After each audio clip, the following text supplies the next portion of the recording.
Hello. This short presentation will help you to understand cybercrime, which is any crime committed by the use of technology or computers. It will tell you what the different types of cybercrime are and why criminals are desperate for your information, as well as letting you know how to spot it and prevent it. There is little data available on the impact of cybercrime, but it was estimated that in 2016, losses to British companies were £29.1 billion. Cybercrime is split into two categories: cyber-enabled crime. An example of this is when a person uses details obtained from social media to impersonate another. Impersonation is a well-established crime and existed long before computers. And cyber-exclusive crime. An example of this is where a person sends a spamming email. Before computers existed, emails did not exist. It is only the invention of certain technology that has led to the invention of emails, and therefore the possibility of spamming. Once you start to break down a crime into one of these two categories, it is usually the case that most cybercrime is actually just a crime that was helped or enabled by a computer. This realization can start to help us look at the ways we can protect ourselves and prevent the less tech-savvy people from being scared of computers. So why do criminals commit cybercrime? Basically, they are after your data. Names, email addresses and phone numbers can be sold on through the black market to unscrupulous traders. Huge databases are held which are constantly added to once relationships, occupations and employment details are known. These allow companies to sell on your data, which results in you being bombarded by calls offering PPI or asking details of the accident they claim you were in. Even just answering your phone to these people is valuable to them, as they can then sell on your phone number more easily once they have confirmed it is a live number. Criminals are ultimately after your sensitive data. This makes the information more valuable as they can use it to target you. Once they find out someone is elderly, vulnerable or confused, the fraudsters know that they can more easily manipulate them into parting with their funds. Criminals can also use this data to send you targeted information for something you are more likely to engage with, to hook you in. Most 60-year-old females would not open an email advertising adventure holidays, but may be more likely to open an email offering massive savings on a cruise.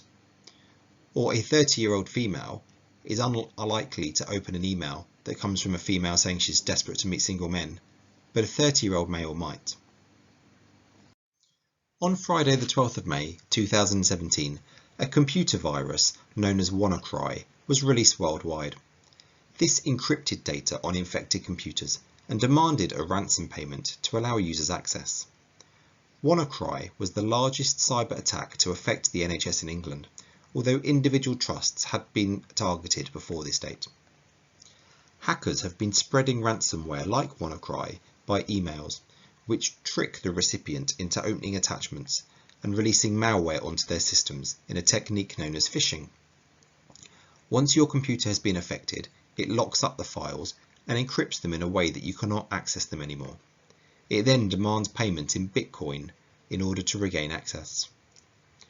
WannaCry exploited a vulnerability in Microsoft, who quickly released something called a patch to fix it in March.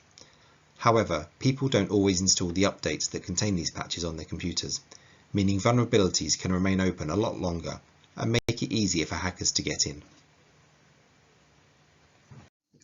Spam emails are emails sent out to millions of email addresses every day to try to gain personal information. There are different types of these emails depending on who is being targeted and how specific the attack is, and different types of information are sought.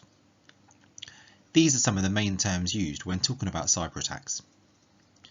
Phishing relates to the sending out of blanket emails in the hope that some recipients will follow their links, open attachments, or reply with information. Whaling refers to emails sent to smaller groups, often to those with significant data access, such as those in payroll or procurement. The emails will usually purport to be from an individual or company known to the recipient and request personal information, a change in bank details for a supplier, or a large funds transfer. Spearing attacks are the most sophisticated and target an individual with a specific request that is relevant to them and their role. We have seen these sent to individuals within an organisation claiming to be from senior managers. One individual received an email purporting to be from themselves. Malware is malicious software designed to disrupt the performance of computers, laptops and mobile devices, or to sit in the background and capture your information without your knowledge. Identity theft is when your personal details are stolen and used to obtain identity documents, credit cards, mobile phone contracts, or jobs. There are millions of frauds attempted every day by email. You only need to open your junk email folder to see the emails from the bank manager looking to share the estate of a recently deceased prince that you happen to be remotely related to, or a suspicious transaction that's occurred on your PayPal account that requires you to press a link to log in and reset your password, or many of the numerous giveaways on Facebook.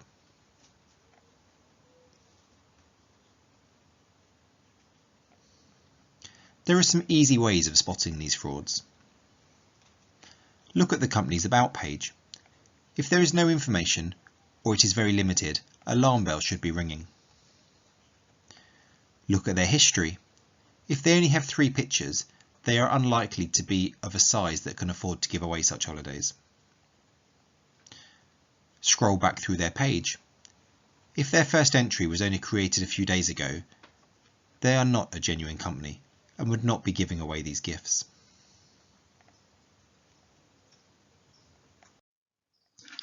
Facebook and Twitter have adopted the blue tick to show that an organisation is genuine. Look out for this to confirm the pages you look at. Look out for differences in the name. Thomas Cook Holidays as opposed to their real page, which is Thomas Cook.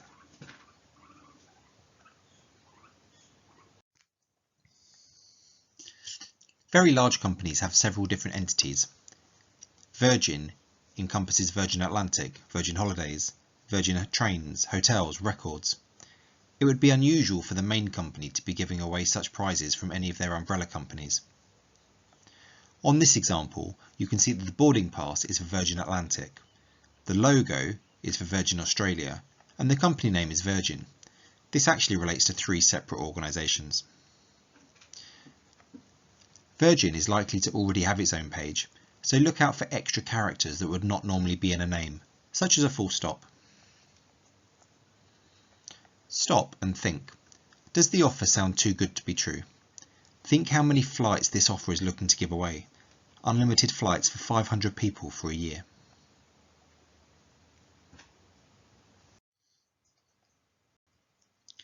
Be cautious for anything that says official. An official page would not normally advertise itself as such, as it has a blue tick and many years of history. Look at the requirements of the offer. Never click on any strange or unusual links. Never give away your personal data or passwords. And look for grammar or spelling mistakes. If the language does not flow, it is unlikely to be written by a marketing professional from a large international company. While the advice given relates to social media and giveaways, it is the same as the advice that would be given for preventing fraud in the workplace. With any communication, you should be alert to the potential for fraud. If you are suspicious, you should check the company name, check the company address, know who you are talking to, check their trading history, look for spelling or grammar errors, and report anything suspicious. Criminals will target your email inboxes to get your details or to try to get access to your company's funds. This is a real email that was sent to an NHS client. The names have been changed to anonymise it. The actual email purported to be from the new chief executive that had only been in post for 2 weeks.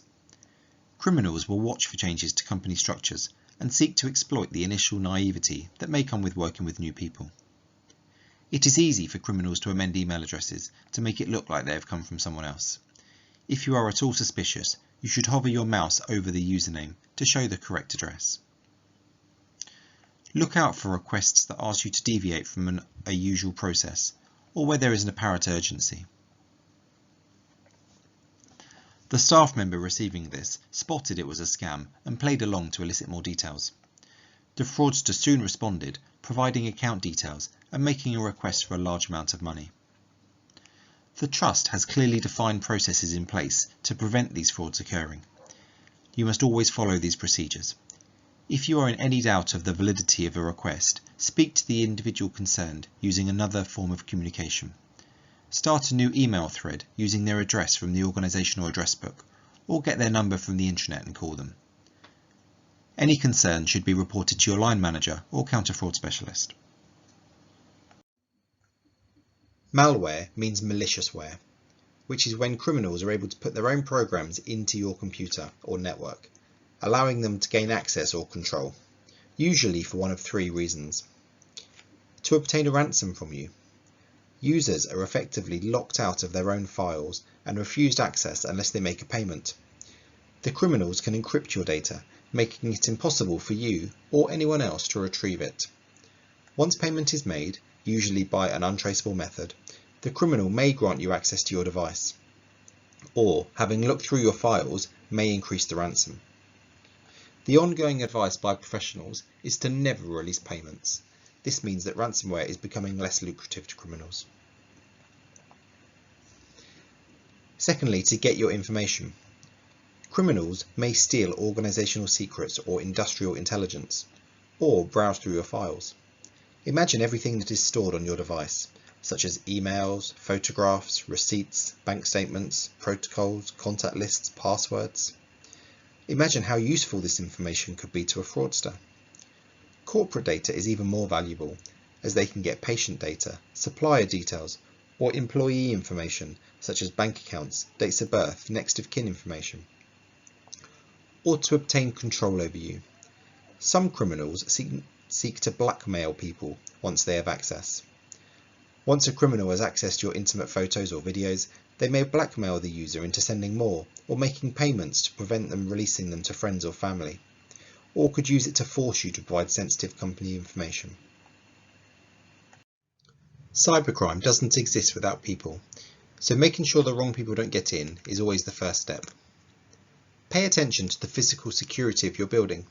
Ensure doors and windows are closed, particularly at the end of the day, and report any faults to locking mechanisms. Make sure door codes are not written on the adjacent notice board. Because cybercrime is such a big issue, people often forget that paper documents are just as important. Patient data, financial information, or procedures are valuable to others. Keep all documents secure when not in use, and shred them when they are no longer needed. Don't ever write passwords down. When you leave your computer, you should lock it using Ctrl, Alt and Delete. Don't just turn the screens off, as anyone can turn them back on. By properly locking your computer, your password must be used to turn it back on, meaning that no one else can access your information. If you work on public transport, you should request a privacy screen, so that your information is not visible to those sitting near you. Devices should be protected by strong passwords, and these should never be shared. Make sure you wear your ID when working and challenge unfamiliar people that are not. Make sure these IDs are not visible when on breaks or commuting, as you never know who could be making a note of your name and details to use them to gain access to something. It is much easier to prevent cybercrime than to pick up the pieces afterwards.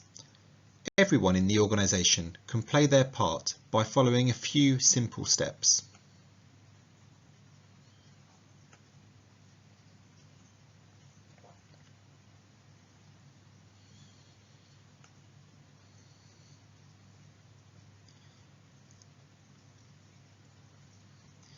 If you are in doubt about any emails or requests you've received, do not interact with the email. Do not forward it or open any attachments or type in any details. Immediately talk to the IT department, who can verify it's safe before you take any further action.